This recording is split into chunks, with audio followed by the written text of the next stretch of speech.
Hello everyone. हम लोग ये जानते हैं कि गीता जो है वो कर्म प्रधान है।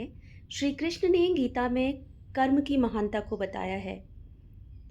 उन्होंने कहा है कि जो इंसान जैसे कर्म करता है उन कर्मों का फल उसे इसी जन्म में या फिर अगले जन्म में ज़रूर भुगतना पड़ता है। जब देवकी और वासुदेव को कृष्ण ने कारावास से छुड़ाया था 14 वर्ष के बाद, तब देवकी ने कृष्ण को पूछा था कि कृष्ण, तुम तो भगवान हो। तुमने आज 14 वर्ष बाद हमें इस कारावास से छुड़ाया है। ये काम तो तुम काफ़ी पहले भी कर सकते थे। क्या तुम्हें मुझ पे कभी दया नहीं आई?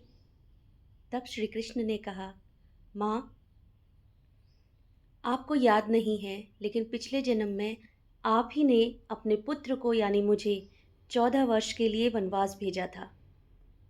और इंसान को अपने कर्मों का फल तो भुगतना ही पड़ता है। देवकी को ये जान के बड़ा आश्चर्य हुआ जब कृष्ण ने उन्हें बताया कि माँ, आप ही पिछले जन्म में कैकई थी। तब देवकी ने कृष्ण से पूछा, तो फिर कौशल्या दीदी का क्या हुआ? वो कौन थी?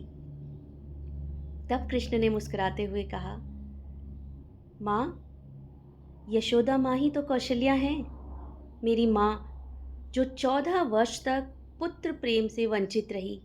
इसीलिए इस जन्म में मैं उनके पास रहा और वो मुझे प्रेम कर सकी और अपनी सारी ख्वाहिशें जो उनकी अधूरी रह गई थी पिछले जन्म में, वो इस जन्म में पूरी हुई। तो ये तो गीता का ज्ञान है।